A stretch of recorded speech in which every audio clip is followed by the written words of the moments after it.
The champagne glass slipped from Emma Richardson's trembling fingers, shattering across the marble floor of the country club ballroom, just as her fiancé Brad stood at the microphone with another woman's hand placed possessively over his heart. The woman wore the diamond bracelet Emma had admired in the jewelry store window just last week, the one Brad said was too expensive as 300 wedding guests turned to stare at the broken glass, and then back at the couple on stage. Brad's voice cut through the chaos like a blade. He announced that he couldn't go through with the wedding because he had fallen deeply in love with someone else, someone who understood his ambitions better than Emma ever could. That someone was Melissa Hartwell, Emma's former college roommate, standing beside him in a dress that cost more than Emma's monthly rent. The room erupted in gasps and whispers, but all Emma could hear was the sound of her own heartbeat thundering in her ears as Brad and Melissa smiled at each other like she didn't even exist. Emma stood frozen in her pale blue bridesmaid dress, the one she'd worn for the rehearsal dinner, as guests who had gathered to celebrate her upcoming marriage now watched her humiliation unfold in real time. Her mother rushed toward her, but Emma was already backing away, her vision blurred with tears, her chest tight with a pain so overwhelming she thought she might collapse right there. She pushed through the crowd, ignoring the pitying looks and sympathetic murmurs, and ran out into the cold November rain without a coat, without her purse, without anything but the desperate need to disappear. If you believe in second chances, in the power of kindness to heal broken hearts, please take a moment to like this video, share it with someone who needs hope today, and subscribe to our channel for more stories that remind us of the goodness still left in this world. The weeks that followed felt like drowning in slow motion. Emma moved out of the apartment she'd shared with Brad, quit her job at his father's law firm where everyone looked at her with either pity or judgment, and found herself working double shifts at a small diner on the outskirts of town just to afford a tiny studio apartment. Her savings had been depleted by wedding deposits she'd never get back. Her friends had slowly drifted away, most of them mutual connections through Brad who found it easier to stay silent than to choose sides. Every morning she woke up with the same hollow ache in her chest, the same questions circling her mind about what she'd done wrong, why she hadn't been enough, how she'd been so blind to the betrayal happening right under her nose. It was during one of those endless shifts at Murphy's Diner that she first noticed him. Daniel Cooper sat in the corner booth every Tuesday and Thursday evening with his 7-year-old daughter Sophie, a little girl with wild curls and a gap-toothed smile who colored in princess coloring books while her father helped her with homework. Emma noticed how patient he was, how he never raised his voice even when Sophie spilled her chocolate milk for the 3rd time, how his eyes crinkled with genuine warmth when he laughed at her silly jokes.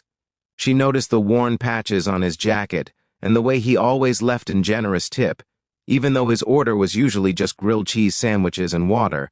There was something achingly decent about him, something that made Emma's guarded heart flutter, with a feeling she thought had died on that horrible night at the country club. One Thursday evening, Sophie came up to the counter alone while Daniel was in the restroom. The little girl looked up at Emma with serious brown eyes and whispered that her daddy was sad a lot because her mommy had gone to heaven 2 years ago, but she thought maybe Emma could make him smile because Emma had a kind face. Before Emma could respond, Daniel returned and apologized profusely for his daughter's boldness, his cheeks flushed with embarrassment. But something in that moment cracked open the walls Emma had built around herself. She found herself sitting down during her break and talking with Daniel, really talking for the first time in months. He told her about being a widower, about working construction while raising Sophie alone, about the struggles and small victories of single parenthood. She told him about Brad and Melissa, about the public humiliation and the shattered dreams.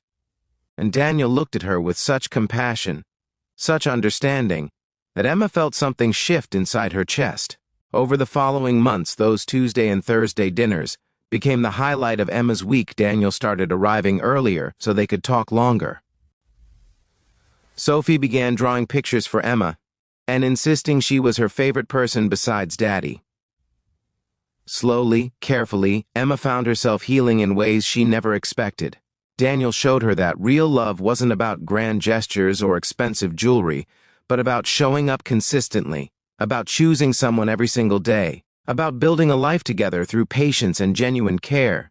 When he finally asked her on a proper date, Emma said yes with tears streaming down her face, not from sadness but from the overwhelming realization that her broken heart had been mended by the gentle hands of a man who understood pain and chose kindness anyway.